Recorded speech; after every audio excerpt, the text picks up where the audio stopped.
Bát này bao tiền hả em ra? Bát này 50, bát này 55. Thêm trứng là 10.000 đấy ạ. Trong cái phần gia vị này của em nó sẽ có muối rang. Em phải rang muối lên để cho nó bay đi cái độ chát của muối ấy. Giữ lại được mỗi cái độ mặn thôi. Hòa vào nước mình cho vào nước dùng ấy thì mình ăn nó sẽ không còn cảm thấy cái vị chát của nó nữa.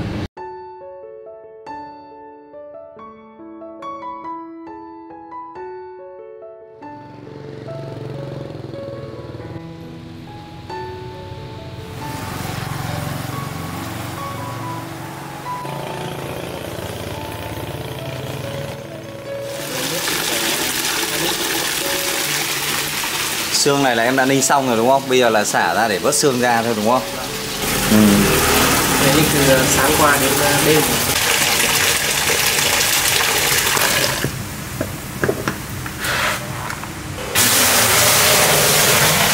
Bên này sẽ là cái nồi nấu chính thức, xong múc nước phở bên này đây đúng không?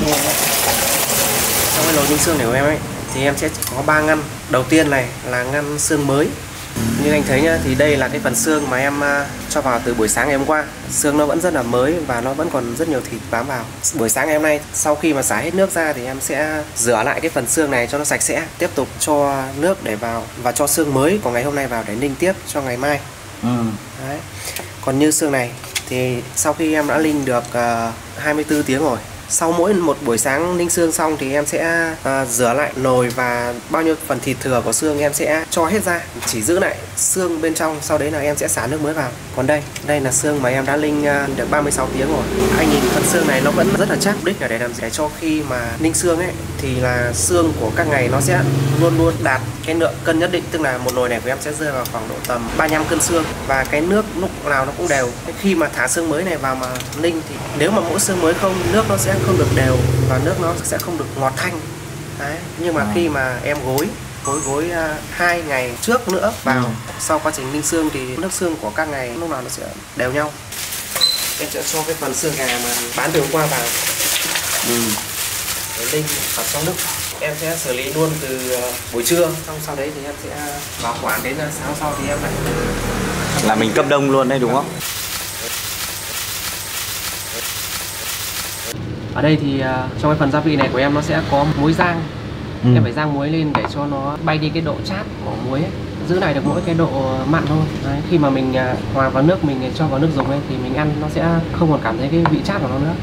Ngoài ra thì có đường phèn, hạt nêm, bột thịt gà.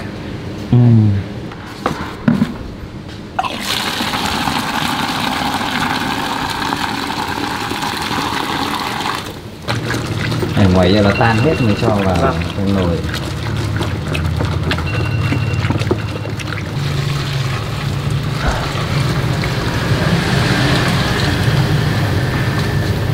Đây là cái giống gà mà em nhập từ bên Sơn Tây về. Gà này là gà mái đẻ. Thì sau khi mà em xả nước từ cái xoong ninh xương sang đây và sôi pha gia vị xong thì em sẽ cho gà vào luộc.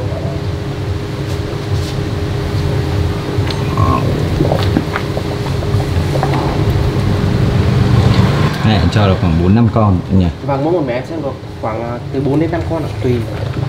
Ở đây thì có gừng nướng, sả nướng và gốc mùi. Cái gốc mùi này sẽ được giữ lại sau khi mà mình đã lấy cái phần rau mùi để mình bán rồi. Thì đến sáng ngày hôm nay thì em sẽ cho vào nước dùng. Đây là sả và gừng thì em đã nướng bằng nồi chiên không dầu trong vòng 25 phút. Đây là phần gừng nướng rất là thơm. Nhưng mà dù gì thì nó không bằng kiểu nướng lửa. Đúng rồi ạ. Không nướng lửa thì bao giờ nó không thể bằng lửa được. Sau khi nướng xong thì em sẽ cho vào đây. Em sẽ cho vào đến khoảng 3 tiếng rưỡi là sẽ cho ra để nó tránh tình trạng là nước nó bị nồng.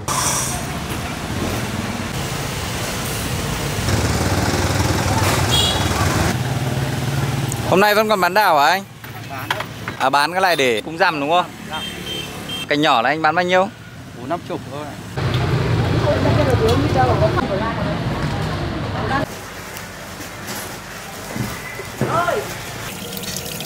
Đây lòng mề của gà, chỉ có từng này thôi đúng không? Còn một ít nữa nhưng mà khách nó dặn nên là phải để riêng lại. Đây là nó đi trực tiếp theo gà.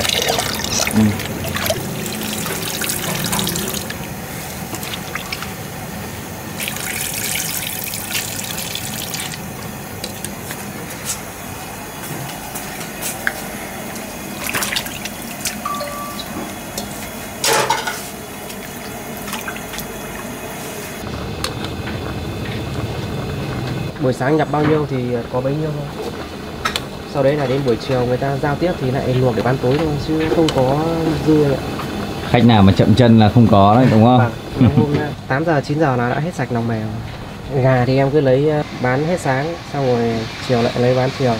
Chợ ngay đây thì lấy cũng tiện. Không, nó từ Sơn Tây nó mang xuống rồi. Cái lòng bè tràng trứng này thì thực ra nó không có nhiều đâu ạ. Ở bên trong con gà có bao nhiêu thì em lấy ra em bán bấy nhiêu thôi, chứ không lấy thêm đồ ở bên ngoài. Nhiều người cứ bảo là tại sao mà sáng ra đã hết lòng bè rồi, nhưng thực ra thì có bao nhiêu thì mình bán bấy nhiêu. Chàng này nó chín được 2 phút đấy, sò nó vẫn còn mềm này thì em sẽ vớt ra ngâm trực tiếp vào nước lạnh luôn.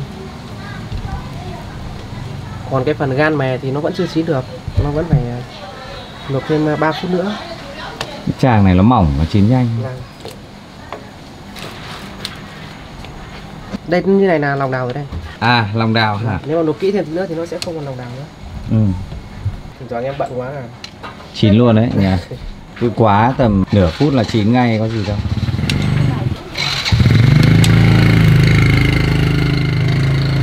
Sau đấy thì cái phần gan mè này em sẽ ngâm thêm khoảng 5 phút nữa thì em sẽ vớt ra đây luôn.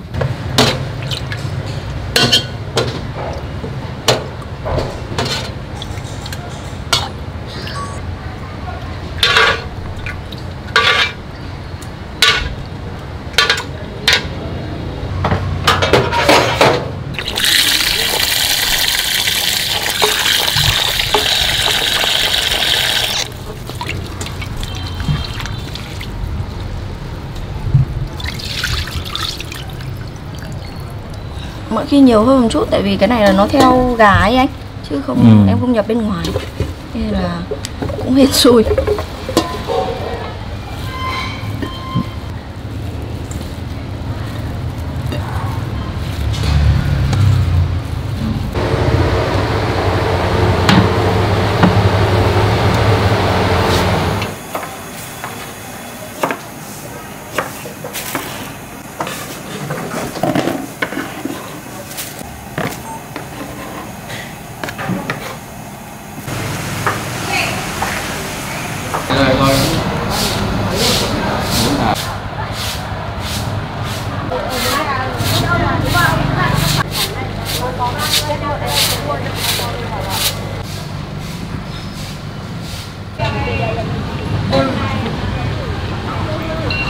Ớt này là em mua ngoài chợ hay là có đặt ở chỗ? Ớt này là ớt Huế. Ớt Huế thì nó cay với nó thơm hơn anh ạ. Đấy, 100% là ớt em xay ra chứ không có thêm chất phụ gia hay chất bảo quản gì cả. Nên là màu ớt nó lên rất là tự nhiên. Em phải luộc ớt lên, sau đấy là xay nhuyễn ra rồi sẽ trưng thêm 20 phút nữa thì nó sẽ ra được cái màu ớt như thế này ạ. Mỗi một mẻ em làm thì nó sẽ dùng được khoảng độ tầm 3 ngày thì em sẽ cho vào ngăn mát để bảo quản nha.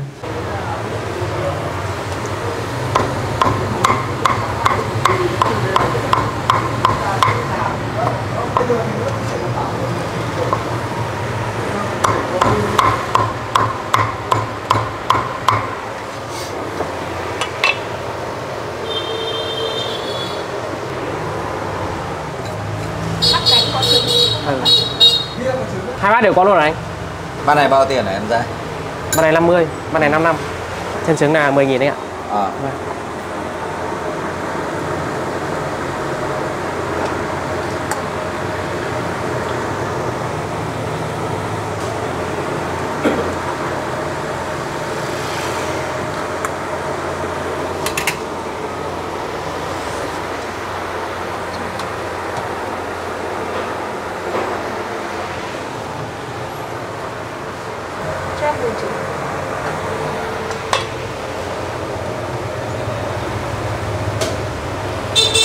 Tía phần anh một buồng nhá. Vâng.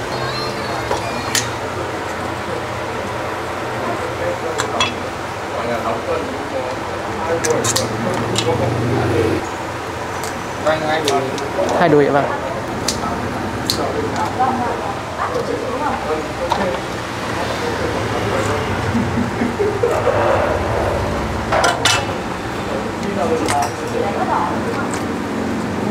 Cứ để này tí nữa thì mình làm bát phở để mình mới thái ra. Vâng, em gọi nấu thái đấy chứ em không thái sẵn anh ạ. Thịt nó vẫn giữ được cái độ ngọt. Nó không bị cái nước ở trong thịt nó chảy ra nó khô ấy ạ. Đúng rồi đấy. Nhiều khi nó đông khách quá cũng hơi bất tiện, nhưng mà khách người ta biết nên người ta cũng thông cảm cho mình. Cái hay bị làm chậm đấy hả? Và hôm nào mà đông quá là khách phải đợi lâu. Tất cả những thứ nguyên liệu hoặc là bánh phở thì em đã chuẩn bị sẵn hết từ trước rồi. Chỉ còn mỗi khâu thái là em để lại thôi.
Ba bát này giá tiền nào em?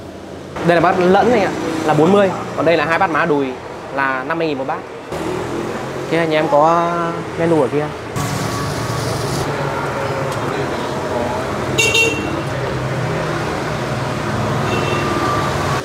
Bát mang về. Đây là bát mang về. Nhà em không thu tiền hộp. Đây là mua về giá vẫn thế. Giá vẫn thế và không thu tiền hộp của khách. Từ ngày xưa giờ vẫn thế.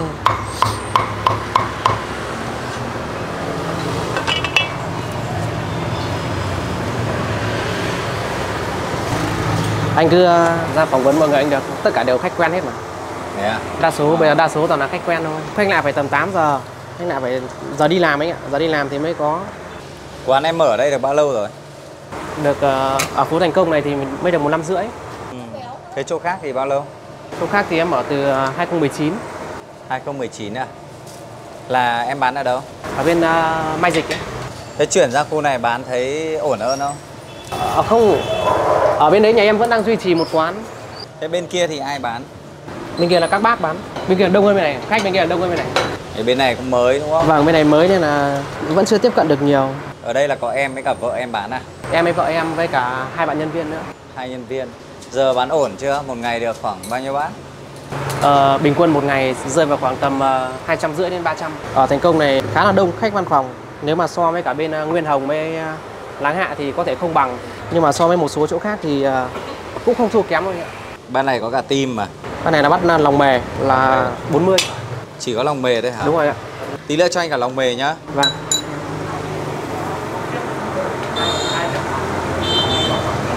Gà này phải luộc 40 phút đấy ạ. Chưa chín nhưng mà em phải cho nó nổi lên. Nếu mà để nó chìm trong nước lâu quá ấy, nó sẽ bị rách cái này này. Khi mình vớt ra nó sẽ bị khô thịt. Bên dưới nhiệt độ nó sẽ mạnh hơn. Bên dưới nó thúc lên nó mạnh hơn anh ạ. Nên là nó được khoảng 30 phút là em sẽ phải cho nó đẩy nó lên rồi. Xong rồi tí nữa nó sẽ tự nổi. 200-300 bát này thì được tính ra là bao nhiêu con gà này? Con gà bình quân em chỉ được khoảng độ tầm 15 bát thôi. 10 con thì mới được có 150 bát. Khách của em ở đây khách quen chiếm khoảng bao nhiêu %? Khoảng 70% anh ạ. Em hầu như là khách là nhớ hết ăn gì. Cô ăn xong rồi đó cô. Đây ngon, sạch sẽ. Chắc các cô đi tập thể dục về xong vào đây ăn luôn Bây đúng giờ không? mới đi ạ. Ồ, thế là ăn xong rồi mới đi à, để cho nó tiêu. Giải lao xong mới đi. Vâng. Cái này xong mới đi. Vâng, thế cháu chào các cô nhé. Chú bàn 2 nhé.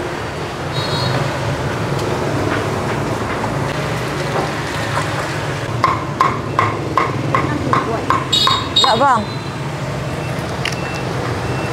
Của cô 45.000. Anh ạ. Cháu gửi lại 155. Cháu cảm ơn. Anh ạ. Vâng. Vâng ạ. Đây cô chờ cháu gì? Nhà mình này đóng sẵn là những cái gói nhỏ nhỏ như này. Vâng. Chị đi cẩn thận nhá. Em cảm ơn. Bao tiền ạ? Của anh 50.000 ạ. Em xin.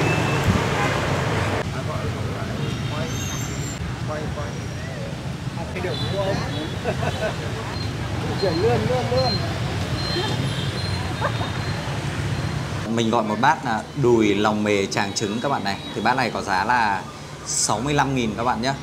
Bạn nào mà ăn thêm các cái gia giảm gia vị thì mình sẽ lấy ở trong này. Đây, người ta có 3 cái loại này các bạn ạ. Có mắm này, tương ớt ở đây là người ta tự trưng, tự làm. Và có giấm tỏi. Mình sẽ lấy thêm một chút tương ớt.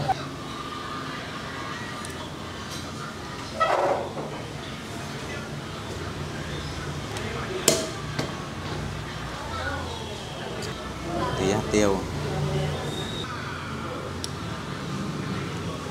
Nước bánh phở ở đây thì cũng khá là trong đấy các bạn. Mình thử nước nhé, mời các bạn. Người ta sử dụng nhiều xương lợn các bạn thấy rồi, là một cái nồi ninh của người ta có rất là nhiều xương lợn.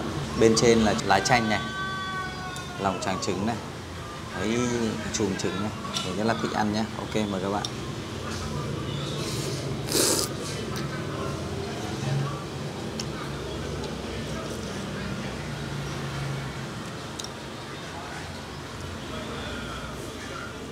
Gan này.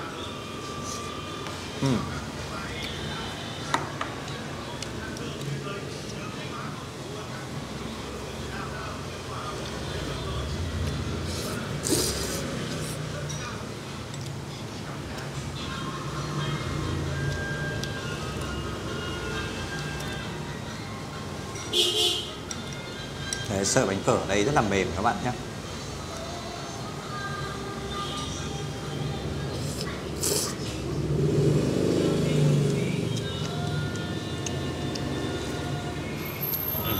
Mềm, mình cắn một cái là đứt ngay các bạn ạ. Này, mình ép này. Đó. Nó không bị dai.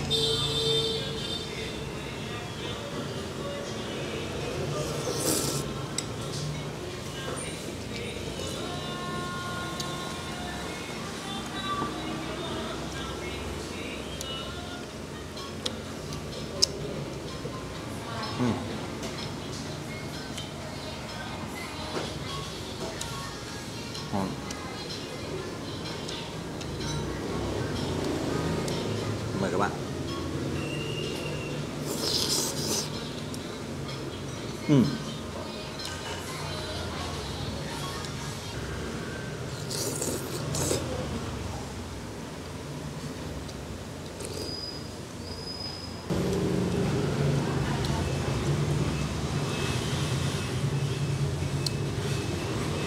Ăn chanh mình chỉ cho một vài giọt này thôi, tí teo teo này. Bình thường mình ít ăn chanh, thỉnh thoảng cho vào ăn nó cũng thay đổi vị, nó cũng khá, cảm thấy là nó cũng ngon. Nhưng mình không dùng nhiều đâu, không phải lúc nào mình cũng dùng chanh đâu. Thêm một tí cho nó đậm đà. Thêm bản thân cái nước này người ta làm nó cũng đã đậm đà sẵn rồi các bạn ạ. Rất là ngon. Chỉ có điều hơi có nhược điểm tí là cái nước dùng này nó có một cái mùi mà nó không được thơm lắm.